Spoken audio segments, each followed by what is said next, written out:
The Ivory Ring. Ronnie and Sam were neighbors. Both were young and intelligent. But Ronnie worked hard in his fields and earned enough to maintain his small family. Sam, however, was lazy and led a luxurious life. As a result, he had to borrow a lot of money. In order to clear his debts, he sold his lands. But he was rather lucky. His uncle, who died childless in a distant town, had left some money with trust. The trust sent Sam a fixed amount every month while passing on a larger amount to school and hospital. Sam cursed his uncle for not leaving something more for him, forgetting that the uncle might not have left anything at all for him. Once every month, Ronnie and Sam went to the town to buy the requirements to last a month. They went together because it was not safe for any of them to walk alone through the forest. Once while returning, Ronnie asked his friend, "Have you heard about the threat to our kingdom? The powerful neighboring king is planning to attack us, while our king is still to come out of his bereavement at the queen's untimely death." "What does it matter who rules the kingdom?" commented Sam. Ronnie did not say anything. After a while, he said again, "What a pity there has been no rain this season. Our crop is about to dry up." "What does it matter to me if the crop dries? I've disposed off my lands," said Sam. Just then a horse-drawn carriage belonging to a relative of Sam came that way. "Sam, if you like, you may join me in the carriage," shouted the relative. "Don't mind," said Sam, looking at Ronnie, accepting his relative's offer.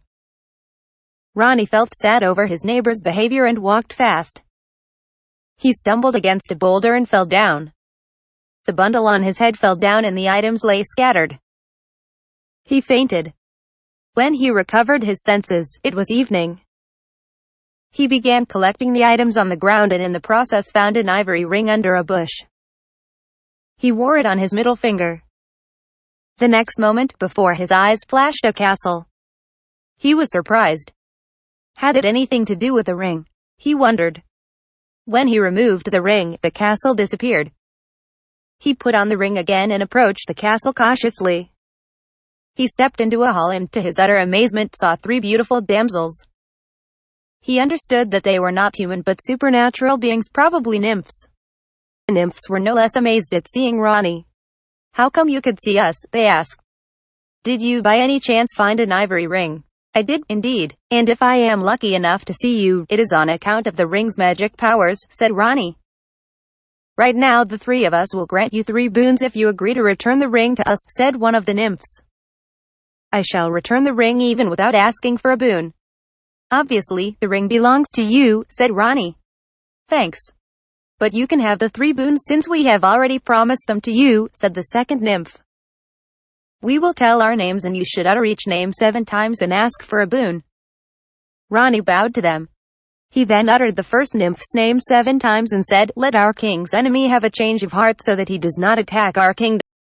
After uttering the second name, he said, "Let there be enough rain in our area to give us a good crop." Then chanting the last name, he said, "Let my family always remain content with whatever I can earn through my honest labor." Ronnie was thereafter about to take off the ring when the nymphs said, "You're indeed a selfless person. Please keep the ring with you so that you can communicate with us in future if the need arises. Now go home and lead a happy life." Ronnie gratefully bowed to them and left the place. By then darkness had enveloped the forest. He spent the night on a tree and started for home at daybreak. Meanwhile, his wife was awfully worried when he did not return home. When she heard Sam had come away leaving him in the forest, she was in tears. Sam was also a bit worried, not because he cared for Ronnie, but because the villagers might blame him for his selfishness. Again and again, he peeped into the neighbor's house to find out if Ronnie had returned. When he was back home, Ronnie narrated to his wife his strange experience in the forest and handed over the ring to her. "Keep it near our family deity. It is sacred," he said. Soon there was rain. The next day, they also heard that the enemy king had appealed for a truce. Sam, who was coming to meet him, had stopped near the window when he overheard him. He hurried back to his wife. "You must somehow manage to steal the ivory ring. I shall meet the nymphs and obtain 3 boons." The lady plucked some flowers and slowly entered Ronnie's house through the rear door. She guessed that Ronnie's wife would be cooking. "My sister, I've brought some flowers for you. You may offer them to the goddess, she said enthusiastically. It's so sweet of you, responded Ronnie's wife. Please leave them near the idol. Sam's wife did soon picked up the ring and went out and handed it over to her husband. Sam's mother was old and ill.